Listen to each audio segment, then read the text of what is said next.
की गई है। याचिका में पूरे मामले की जांच एसआईटी से कराए जाने की मांग की गई है।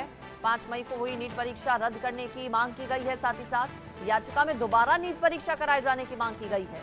नीट के नतीजों पर रोक लगाने की मांग की गई है। नई याचिका दाखिल की गई है सुप्रीम कोर्ट में। इससे पहले ही ये पूरा मामला सुप्रीम कोर्ट पहुंच चुका है और अब बताया जा रहा है कि एक फ्रेश याचिका लगाई गई है, यानी कि एक नई याचिका दाखिल की गई है इस पूरे मामले में, जिसमें ये कहा गया है कि मामले की जांच एसआईटी से होनी चाहिए। स्पेशल इन्वेस्टिगेशन टीम इस पूरे मामले की जांच करे।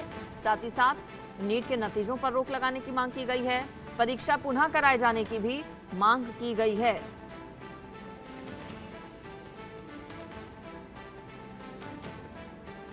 ज्यादा डिटेल्स इस पर मैं ले लेती हूं। मेरे साथ आशीष सिन्हा जुड़ गए हैं, लीगल एडिटर। आशीष, क्या ये फ्रेश याचिका है? क्या है इस याचिका में? देखिए, दरअसल तेलंगाना के रहने वाले अब्दुल फैज और उनके एक सहयोगी ने ये याचिका सुप्रीम कोर्ट में दाखिल की है।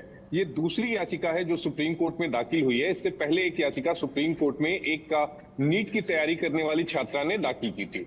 इस याचिका में 4 अहम बातें कही गई हैं। पहला, नीट की जो परीक्षा 5 मई को हुई थी उसे रद्द किया जाए। दूसरा, नीट का रिजल्ट जो 4 जून को आया था उसे रद्द किया जाए। तीसरा, नीट के 4 जून के रिजल्ट के आधार पर जो काउंसलिंग होने वाली है उस पर रोक लगाई जाए। और पांचवा, पूरे मामले की जो जांच है वो एसआईटी से कराई जाए और उसकी रिपोर्ट सुप्रीम कोर्ट में सौंपी जाए। तो ये 5 अहम मांगे इस याचिका में की गई हैं। इससे पहले देश के 3 अलग अलग हाई कोर्ट में भी नीट के एग्जाम को लेकर याचिका दाखिल की गई है। एक दिल्ली हाई कोर्ट, दूसरा कलकत्ता हाई कोर्ट और तीसरा Jabalpur high court. Delhi high court और कलकत्ता हाई कोर्ट ने इस मामले में एनटीए से जवाब मांगा है। जबलपुर हाई कोर्ट में आज सुनवाई है और मुझे ये लगता है कि आने वाले समय में जितनी भी याचिकाएं देश की अलग अलग अदालतों में दाखिल की गई हैं, उन सबका ट्रांसफर सुप्रीम कोर्ट अपने पास करेगा और एक साथ सभी याचिकाओं पर सुनवाई शुरू करेगा। बिल्कुल, और मामला चूंकि सीरियस भी बहुत ज्यादा है, बच्चों के भविष्य से जुड़ा ये पूरा मामला है, अभ्यर्थियों के, और नाराजगी बहुत ज्यादा देखने को मिली। सुसाइड के केसेस भी सामने आए, रिजल्ट जब रिलीज हुए, धांधली किस तरह से हुई है हम सब ने देखा। आशीष, चूंकि ये दूसरी याचिका है, इससे पहले जो याचिका दाखिल की गई थी उसका स्टेटस क्या है? देखिए, उम्मीद ये है कि वो जो याचिका है वो इस हफ्ते सुनवाई के लिए आ जाएगी। जो सबसे बड़ी बात है वो ट्रांसपेरेंसी का ना होना, और यही वजह है कि लोग जो है वो अदालत की चौखट पर आ रहे हैं। नीट में ने जब रिजल्ट जारी किया था 4 जून को, तब 719 718 अंक दिए गए। जब उसको लेकर बवाल हुआ तो उनकी तरफ से क्लेरिफिकेशन आया कि हमने ग्रेस मार्किंग दिया। लेकिन सवाल ये उठता है कि जब आपको ग्रेस मार्किंग देनी ही थी तो आपको उसी समय रिजल्ट के साथ ही ये बताना चाहिए था कि इस बार हमने ग्रेस मार्क्स दिए हैं।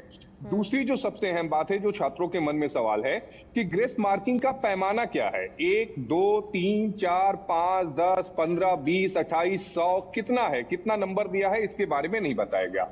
जो तीसरी अहम बात है कि हरियाणा के झज्जर से एक सेंटर है जहां पर जो नीट ने रिजल्ट जारी किया था उसमें 62 से लेकर 68 यानी 720 नंबर जिन छात्रों को मिले हैं वो उसी सेंटर से हैं। चौथी अहम बात कि जो ग्रेस मार्क दिए गए हैं वो केवल 4 स्टेट्स को ही क्यों दिए गए, यानी दिल्ली, हरियाणा, छत्तीसगढ़ और पंजाब।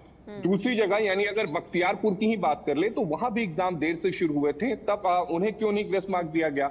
पांचवी अहम बात, जो सुप्रीम कोर्ट का फैसला था जिसके आधार पर यह ग्रेस मार्क दिया गया था वो 2018 के ऑनलाइन एग्जाम का फैसला था और ये ऑफलाइन एग्जाम था। तो ऑफलाइन एग्जाम में ग्रेस मार्क देने की क्यों जरूरत आन पड़ी? बिल्कुल जाहिर है, लूप होल्स कई जगह हैं, कई खामियां सामने आई। ट्रांसपेरेंसी और क्रेडिबिलिटी को लेकर सीधे तौर पर बड़े सवाल हैं। सरकार की ओर से भी इस पूरे मामले पर प्रेस कॉन्फ्रेंस की गई, लेकिन याचिका जो नहीं लगाई गई उसमें ये मांग है कि एसआईटी जांच हो। आशीष, शुक्रिया आपका इस खबर पर जानकारी के लिए। और खबरों में आगे बढ़ेंगे, बड़ी खबर अगली आपको बता दें, पाकिस्तान ने भी पीएम मोदी का लोहा